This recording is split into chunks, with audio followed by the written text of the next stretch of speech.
Alors aujourd'hui, j'avais envie de vous parler de littérature policière espagnole. Je vais commencer avec un premier roman. Vous allez voir que je vais vous en présenter trois. Ils ont quand même des points communs.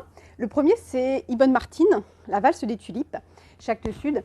C'est un roman assez étonnant qui se déroule entre le Pays basque et la Galice, avec un assassin qui signe ses crimes d'une tulipe, cultivée par ses propres soins. Et on va se rendre compte que la culture de cette fleur est assez délicate, surtout en cette saison, puisque ça se passe en automne.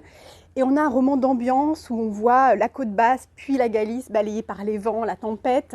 Et les personnages des enquêteurs sont assez atypiques.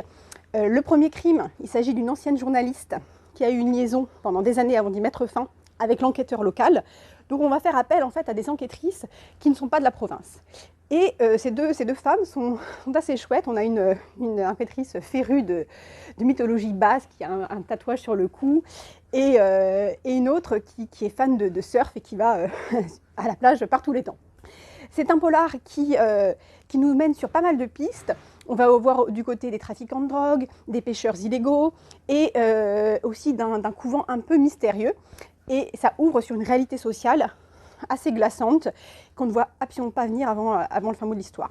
C'est excellent, je vous recommande.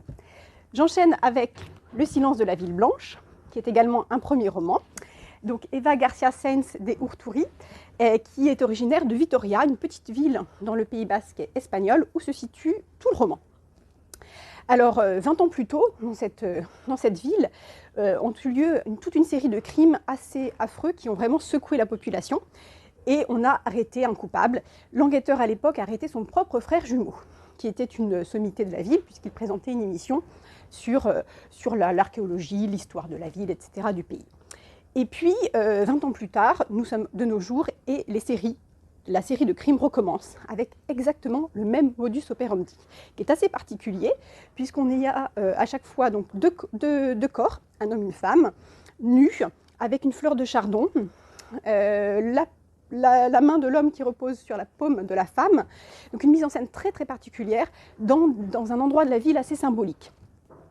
Alors, évidemment, l'enquête se recommence avec un nouvel enquêteur qui connaît bien la ville, puisqu'il est originaire de Vitoria lui aussi, et sa chef qui est une femme qui vient d'arriver dans la ville et qui ne connaît pas l'histoire.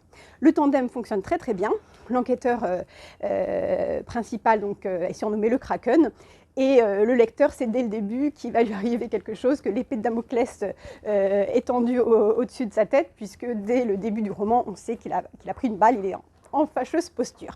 L'enquête est rythmée, c'est punchy, on ne le lâche pas avant la fin. C'est aussi très très bien. Et puis, est-ce que je dois vous présenter Dolores Redondo, une grande romancière espagnole, que l'on compare à Fred Vargas du côté français. Alors, elle a donc signé la trilogie du Baztán, avec Le Gardien invisible, le premier tome. Elle a écrit entre-temps un très très beau roman, Tout cela je te le donnerai. Et 5 ans plus tard, après la fin de la trilogie, qui était donc une trilogie, on retrouve l'inspectrice Amaya. Alors vous pouvez la découvrir avec celui-ci, ça ne pose pas de problème, dans la mesure où le roman se situe avant la trilogie, du côté de la Nouvelle-Orléans. On voit Amaya qui est alors sous-inspectrice. C'est très bien écrit. Si vous ne connaissez pas la trilogie avec Le Gardien invisible, le premier tome, je vous le recommande vraiment. C'est bien écrit. Il y a un bon mélange entre l'enquête scientifique et les traditions du Pays basque, toute la mythologie. On y apprend une foule de choses. C'est aussi un roman d'ambiance avec un côté saga familiale, puisque l'inspectrice ne peut pas démêler les crimes de sa propre vie personnelle. C'est délicieux. Vraiment, allez-y. À très bientôt.